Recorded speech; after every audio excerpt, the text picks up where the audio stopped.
hello from Miami. Dejan Kovacevic of DK Pittsburgh Sports. This is Daily Shot of Pirates. It comes your way bright and early every weekday. If you're into football and/or hockey, I also offer daily shots of Steelers and Penguins in the same place that you found this. Pirates versus Marlins for real. 4:10 p.m. first pitch. Unbelievable matchup, actually, in that regard. Might be the best anywhere in baseball for an opener between Paul Skeens and the great Sandy Alcantara.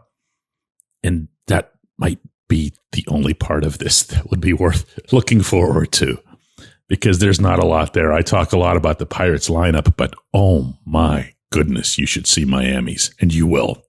And you're not going to believe it. You're not going to believe that there's a major league team sending 9 guys like that you've never heard of before out there for an opener in front of their own fans. But I digress.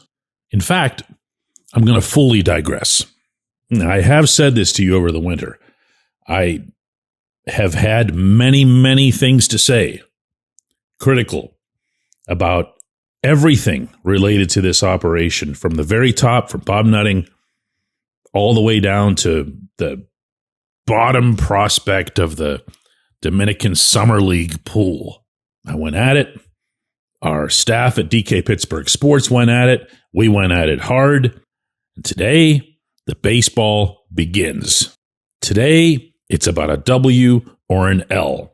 And aside from liking the Pirates' chances here this weekend against this particular opponent, possibly even to the extreme of anticipating another 4-game sweep, as happened here last year, I'm going to be guarded, I guess, in what it is that I think this group's capable of doing. It's an unusual group, and it's an unpredictable group, now more than ever, with Jared Jones being shut down for 6 weeks yesterday to the elbow strain. But I really feel like it applies across the board and in both directions.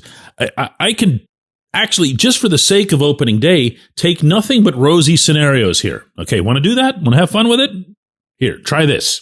Let's start with O'Neal Cruz, because he's got the highest ceiling of anybody on the roster this side of Skeens. And let's say Cruz pulls an Ellie, meaning, of course, Ellie De La Cruz in Cincinnati, and that he just goes bonkers. Just, he looks like, even if it's just for a month or two or whatever, the greatest player who ever lived. He catches the attention of the entire baseball world the way Ellie did.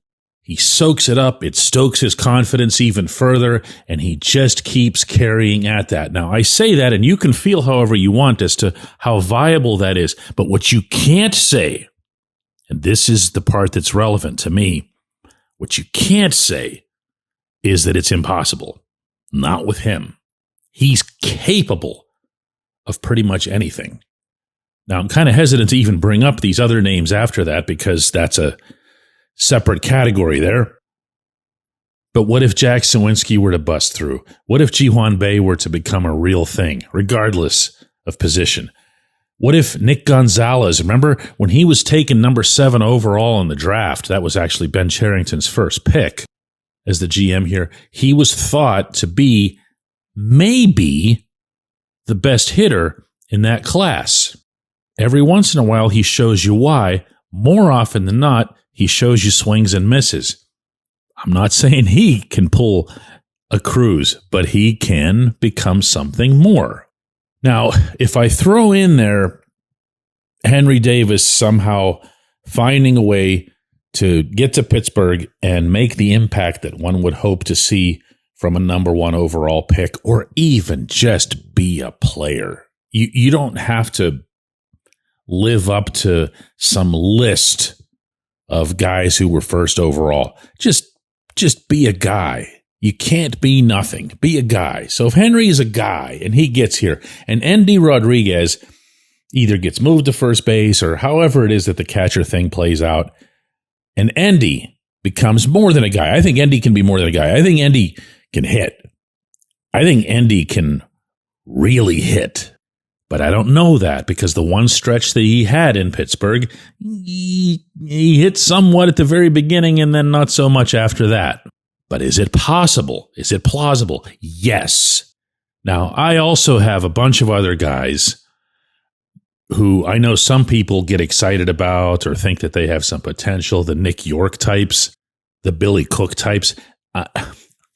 Not to abandon the spirit of this particular episode, but that's not me. I'm not there with those guys. Just so you don't think I'm sitting here pumping everybody's tires. Oh, and you know what? I'm going to throw in one more name here, even though he's been around for long enough that he really shouldn't qualify for a conversation like this. And that's Ke'Bryan Hayes. Because if Hayes is healthy, and when Hayes has been healthy, referring, of course, to his back, he has been a bona fide impact bat. The problem with that assessment is the obvious. More often than not, he hasn't been who he needs to be physically. If he is, and all of these other things just magically, coincidentally come together, it could be a fun lineup. How did I do? Did I do all right? Okay, cool. When we come back, J1Q. It's Gun Storage Check Week. Help prevent unwanted access to your firearms. No one wants their unsecured gun to be used in an accident, a suicide, or a crime. Use lockboxes, safes, and locks to secure your firearms. Learn more at gunstoragecheck.org. That's gunstoragecheck.org. Brought to you by NSSF, the Firearm Industry Trade Association.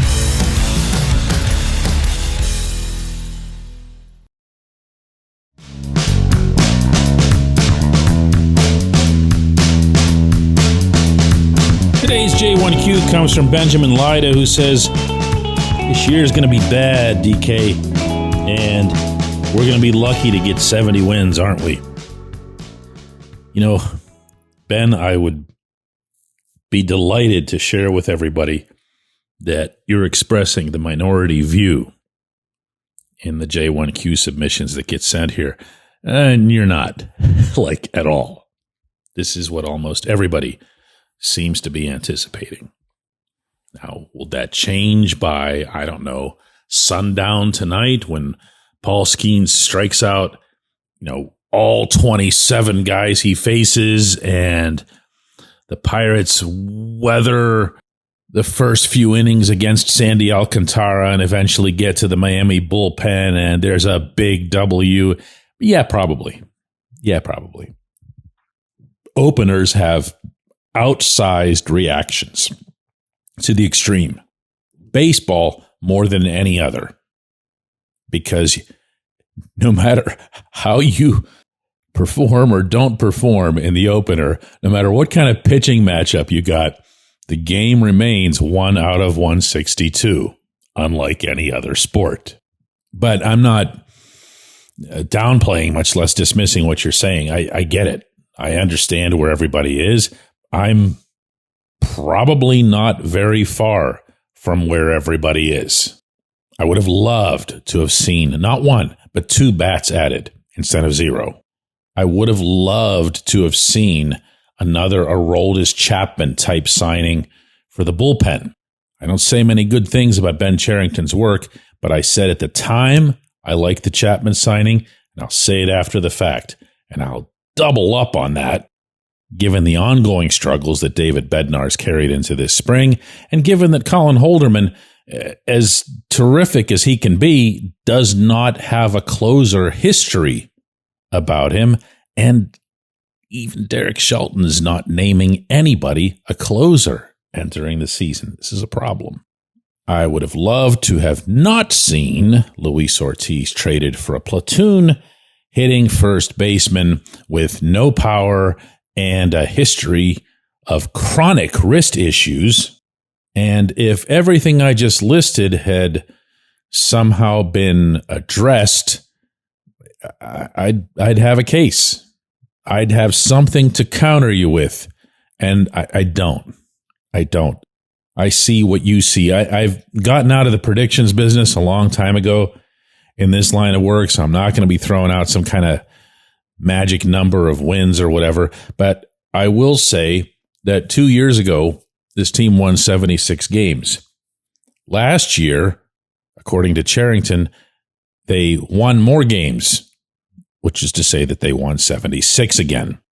So for 2025, given the pace of improvement within this organization, they just might win even more games and win 76 again. I appreciate the question. I appreciate how everybody feels about this. I really appreciate having you here. I mean that. We've gone through a pretty wild offseason on this show, maybe wilder than it should have been given the subject matter. But it's been really cool to see the numbers for this program stay so consistent through the winter months. It's almost like there's no off season here for us. Between that and hearing from so many of you who love baseball, who love Pittsburgh's franchise, it's an uplifting thing. It really is. And now we actually get to talk about games. I'll be at the ballpark, obviously. I'll get interviews, insights afterward, and share those with you on Daily Shot of Pirates tomorrow from here in Miami.